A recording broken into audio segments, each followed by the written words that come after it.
This is not the first time an administration has targeted public television. In fact, not the first time the Trump administration has. The first Trump administration tried to zero out funding for it. Congress said no.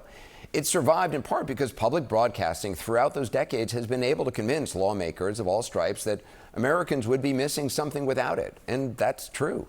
I wanted to play you a clip from 1969. President Richard Nixon had just proposed deep cuts to the Corporation for Public Broadcasting, just like now. And here's a very young Fred Rogers, Mr. Rogers, testifying before a Senate committee hearing about that funding.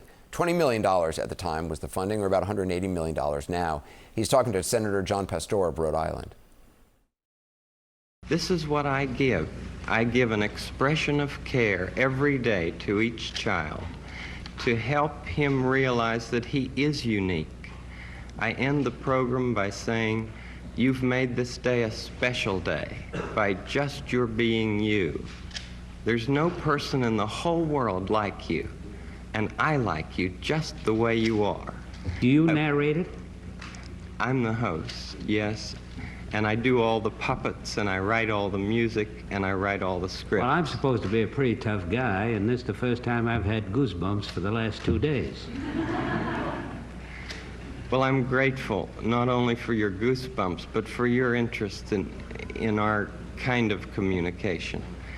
Could I tell you the words of one of the songs which I feel is very important? Yes. This has to do with that good feeling of control, which I feel that children need to know is there. And it starts out, what do you do with the mad that you feel? And that first line came straight from a child. I work with children, doing puppets in very personal communication with small groups. What do you do with the mad that you feel? When you feel so mad you could bite. When the whole wide world seems oh so wrong, and nothing you do seems very right. What do you do? Do you punch a bag? Do you pound some clay or some dough? Do you round up friends for a game of tag or see how fast you go? It's great to be able to stop when you've planned a thing that's wrong and be able to do something else instead and think this song. I can stop when I want to, can stop when I wish, can stop, stop, stop anytime. And what a good feeling to feel like this and know that the feeling is really mine. Know that there's something deep inside that helps us become what we can. For a girl can be someday a lady, and a boy can be someday a man. I think it's wonderful. I think it's wonderful. Looks like you just earned the $20 million. Fred Rogers, 1969, and boy, could we use some of his wisdom now. Before I bring in our guests, I should mention out of transparency, I have a PBS connection. Sesame Street once gave me a big break.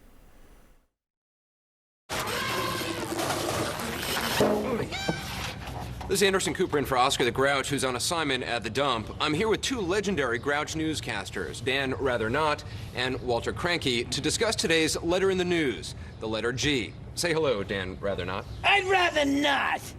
Walter? Grrr. Just for the record, I was not paid for that appearance. I volunteered. Joining us now is PBS CEO Paula Kerger and Emmy Award-winning filmmaker Ken Burns, whose many documentaries, including the Civil War, baseball, Prohibition, have aired on PBS over the years. He's working on a new project, The American Revolution, which will premiere on PBS in November. Ken, what do you say to people who don't believe taxpayer dollars should be spent to fund media or the arts at all? There's plenty of documentaries on Netflix, for instance. What's the value of public broadcasting? Well, I think it's important that we do things together as a country. The enrichment that PBS has brought to my life, to our collective lives, is just undisputable.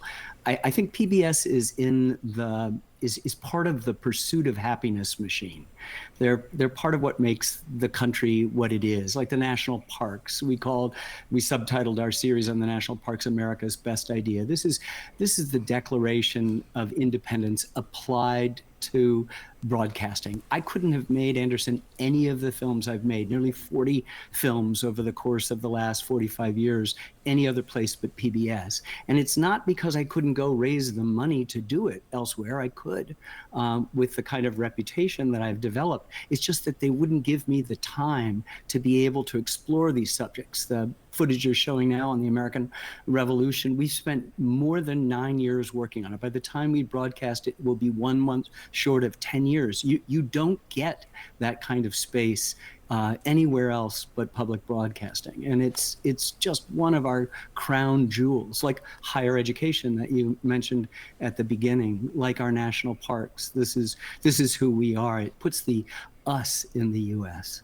Paula, help put this in perspective. What would a loss of federal funding mean for your organization, NPR, and NPR? What would the impact of these cuts be for shows like Sesame Street or Daniel Tiger's Neighborhood? Well, it would impact the shows, but what it particularly will impact is many of our stations that serve this country. We have 330 stations across the United States. Many of them are in very small communities. The whole idea when Lyndon Johnson signed the Public Broadcasting Act is he wanted to make sure that there would be public broadcasting in communities accessible to people no matter what the size of those communities, wherever you live, what your economic means, you should have access to really great content. And so for a number of our stations, Ken and I have crisscrossed the country often on behalf of PBS. We visit so many of our stations, and we see on the ground the great work we do. We talk to the people in the communities who benefit from those stations. Those stations will not stay on the air. We get about 15% of our funding from the public government, from the public funding from the government. That's 15%. That's an aggregate number. For some of our stations, particularly in small communities, Ken and I have both been to Granite Falls, Minnesota. I think the federal appropriation for that station is closer to 40%. It is hard to imagine how those stations will exist without the support of the federal government.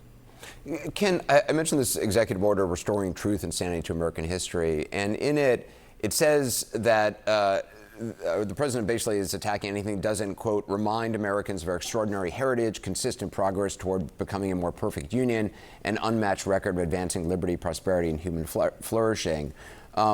All of which are true things that have occurred in this country. What value, I mean, is there, to you, what is the value at looking at painful parts of our past, of acknowledging, race riots or racism, or what is the value of learning our past? You mentioned baseball as one of the films I've done, Anderson. We try to be umpires calling balls and strikes. That's the true story of the game. That's the true story of the history of the United States. If you make it only one thing, you fail to present a clear picture of where we've been, where we are, and more importantly, where we may be going. We want to have, and I think PBS supports this, citizens and not subjects.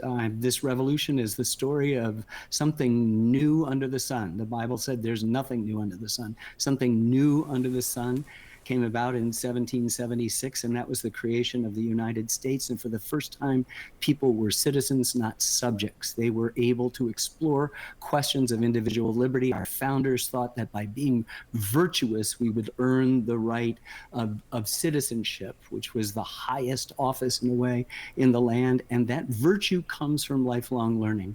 And that's what they called the pursuit of happiness. And I think that's what's so important about PBS. My Civil War series got more than 50% of its funding from the Corporation for Public Broadcasting and the National Endowment for the Humanities. I could not have made it without. Still, the Corporation for Public Broadcasting and other groups are a significant part of the funding of this most recent project on the American Revolution. I just don't know where to go. I'll figure it out because I've been around for a while. What I'm really worried about are the new filmmakers coming up.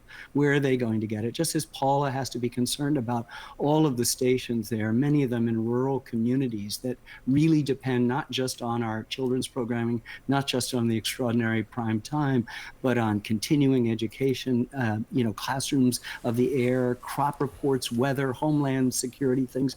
These are places, and somehow when you go up to Capitol Hill and you're being accused of being, serving only Beacon Hill and Nob Hill and the Upper West Side, you sort of think, I think PBS is less significant in those places than it is in all the other places of the United States. And as you pointed out, William F. Buckley had a show on PBS for 30 3 years. Yeah. You know, if you sit around going, aha, got you, then you've made a huge mistake of what our responsibility is as citizens, which is to listen to all of our stories. Ken Burns, Paula Kerger, thank you very much.